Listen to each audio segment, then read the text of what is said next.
Coach, Gordon hit that three and they went up 44-35. You called a timeout. And from that point on, I think you guys responded with a 12-2 run. And I think they had one field goal in the last over 14 minutes of the game.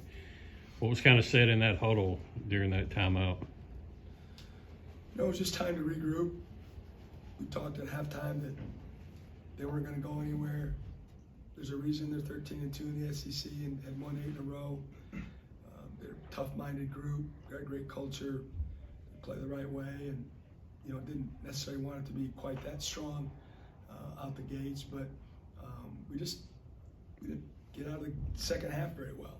I'm not sure why, but we didn't. So obviously it was time to regroup, and like you said, they responded, especially defensively. We got a bunch of stops in a row and got out in transition a little bit, and then once that happened, I mean, the crowd was huge. I mean, they played a vital role in our comeback and for us to win that game. If we're on the road like that, and the other team's crowd is into the game when they come out of the halftime break and do that, I'm not sure at this point if you can win that game, but I'm thankful for the hump and the people that showed up and willed us back in the game.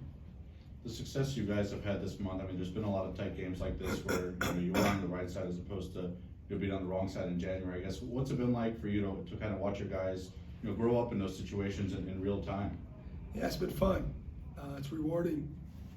Like you said, we had plenty of close games earlier, and we're on the correct side of the ledger when the final buzzer went off. But like anything in life, you can't teach experience, and for whatever reason, our group had to go through some tough experiences to learn and grow, and they did that. And we've talked, probably too much about, that time when we handled it and got to the other side. But certainly that makes you feel good about doing what you do, and they respond like that and stuck with the process, and now they're being rewarded for it.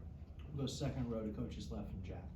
Obviously, there was a lot of fouls called in the second half. I know that can be difficult sometimes as a defense, when things aren't going your way. I guess just talk about how well your defense played, just kind of responding, to some of that.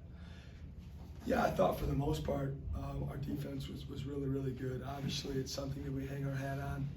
Everybody knows that by now, and it has to be there for us each and every possession, or we're going to struggle a lot of times. And for the most part, I thought we were on point and got the scouting in the game, and guys were flying around, and the free throw line is something that A&M just dominates. I think they lead the country in made free throws, and at halftime we felt really good because we had out free throw attempted them, I think 12-4 if I'm not mistaken. And then when the second half unfolded and there was a bunch more fouls, like you said, that made us nervous because we're obviously not one of the better free throw shooting team in the country, and they are one of the better free throw shooting teams. So unfortunately, we made enough there down the stretch, and we kept them off the line.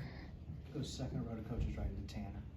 Coach, you talk about guys flying around. Sean Jones looks more and more comfortable every time he steps on the floor. Talk about what it's been like to see him grow into this new role with these minutes. Yeah, he looks like a vet now.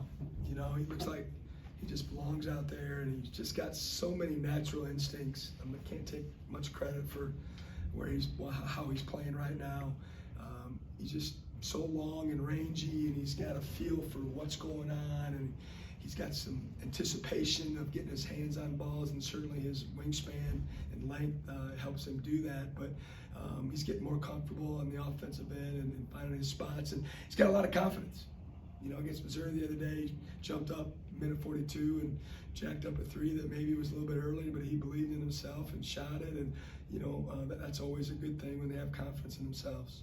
We'll go front row to Paul and then back. Obviously, you knew coming in it was going to be a grinded-out type game because of how A&M is, and you guys are on defense. But last home game you had, or a big environment against Kentucky, and you had a slow start. I think they were out 11-2 or 33-17. How important was it to get that boost from Shaq and other play early on to show momentum early and to get that good start?